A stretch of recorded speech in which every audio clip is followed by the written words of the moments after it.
100 बार गिरे उठ, फिर खड़ा और चल और रौंद, अपने लक्ष्य को प्राप्त कर। ये गिरना और निराश होना, हताश होना, ये हमारे जीवन में नहीं।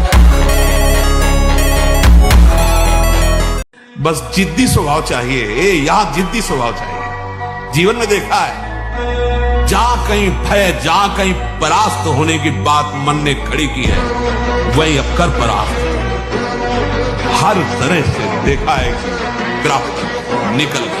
वो अहंकार नहीं होता, वो भगवत आश्रय और अपने अभ्यास, उसमें दृढ़ता, उसमें फिसड्डी स्वभाव नहीं, रोने वाला स्वभाव नहीं होना चाहिए। नहीं, देखो इसमें लिखा है, वीर ही हृदय को पुष्ट तथा कर्तव्यशील बनाता है। वीर से ही सर्वांग में जीवनी शक्ति संचालित होती है। वीर से ही मस्तिष्क शांत और विचार शक्ति संपन्न रहता है। वीर से ही निर्भयता आती है। वीर से स्वतंत्रता आती है। वीरवान साहसी होता है। दुर्गुण दुराचार्य भाग जाते हैं जो ब्रह्मचर्य रहते हैं। और सहना सीखो, गर्मी सर्दी बरसात भूख प्यास काम क्रोध लोभ मोह मद मत्सर। जो सहन कर गया वो महात्मा हो गया, जो टूट गया वो विषयी हो गया। यही खेल चल रहा है। जो सह गया, व्यथित नहीं हुआ, मन की पीड़ा से हारा नहीं, सुख दुख में समान भाव रखा, वो अव्यय पद का अधिकारी, परम पद का अधिकारी हो जाता है। बच्चा अगर ब्रह्मचर्य ठीक है और आप नाम जप कर रहे हो, तो एक बार सुना दिया जाए हमको, हमारे दिमाग में टेप हो जाएगा। स्मृति ब्रह्मचर्य में वो पवित्र स्थिति है। तभी तो हम कह रहे हैं आज के जो बच्चे हैं ना, ब्रह्मचर्य का नाश करते हैं, स्मृतिहीन हो रहे हैं। अब डर लगता है परीक्षा से, परीक्षा ऐसे फेल हम कैसे हो जाएंगे? अगर हमसे चूक हुई है और हम फेल हो जाते हैं तो बर्दाश्त है, अगली बार हम फिर और पढ़ाई पढ़ेंगे, अगली बार हम और हिम्मत करेंगे। हम भगवान के अंश से हारने वाले नहीं हैं।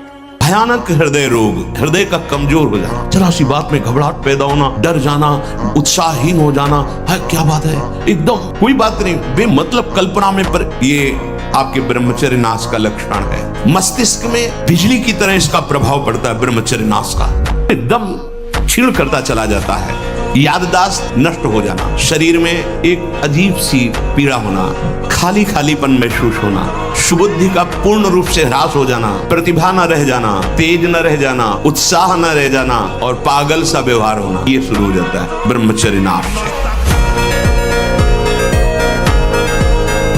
ब्रह्मचर्य पालन करने वाले को इमली नहीं खानी चाहिए, किसी भी तरह की खटाई नहीं खानी चाहिए, अधिक तेल का प्रयोग नहीं होना चाहिए, लाल मिर्च नहीं होनी चाहिए, कोई भी गरम मसाला नहीं होना चाहिए। अरे बहुत बड़ा व्रत है ब्रह्मचर्य। शाम के जब रात्रि में सोए ना, भगवत चिंतन करते हुए, और आप टाइम अपने माइंड पे स्थापित कीजिए, मुझे 4 बजे जगना ही है। 4 बजे आपकी घंटी बज जाएगी दिमाग की, फिर आप करवट लेके सो जाए, वो आपकी बात अलग है। अगर आप सच्चा संकल्प करेंगे तो आप देखना जग जाएंगे, क्योंकि अंदर ही भगवान बैठे हुए हैं। चेतना आया था 4 बजे, और आप 1 साल अभ्यास कर लीजिए 4 बजे, फिर इसके बाद आपको 4 बजे के बाद नींद ही नहीं आएगी। कि प्रभु आप अपने लायक बना लो, आप अपने लायक बना, मैं मानता हूं गलत हूं, पर आप अपने लायक बना लो मेरी सामर्थ्य में, और आपको चाहे जहां हो हम पकड़े रहेंगे, और आप चाहो ये मेरा दास कहलाता है, ऐसा गलत नहीं होना चाहिए, तो हमें सुधार देना। मैं आपको ब्रह्मचर्य वो एक तेजोमयी ज्वलंत शक्ति है। ब्रह्मचर्य एक अलग दिखाई देगा आपको, कोई आग अलग आग नहीं दिखाई देती, जैसे ऐसे ब्रह्मचारी आग होता है। आग दर्शन से, संभाषण से, स्पर्श से दूसरों के पाप नष्ट कर दे अपने आप। कोई भी रोग, कोई भी शोक, कोई भी ताप उसे स्पर्श नहीं कर सकता। वो एकदम हर समय फूल जैसा रहता है, क्योंकि ब्रह्मचर्य स्थित है। अगर आप 5 वर्ष ब्रह्मचर्य रहे केवल इसलिए कि जो हमारी संतान हो वो बहुत देशभक्त, हरिभक्त, बलवान, विद्वान, ज्ञानवान हो, और आप नियम से दोनों भजन करो, और 5 वर्ष बाद गर्भाधान करके संतान उत्पत्ति के शास्त्र सिद्धांत अगर वो महापुरुष न पैदा हो तो बताना।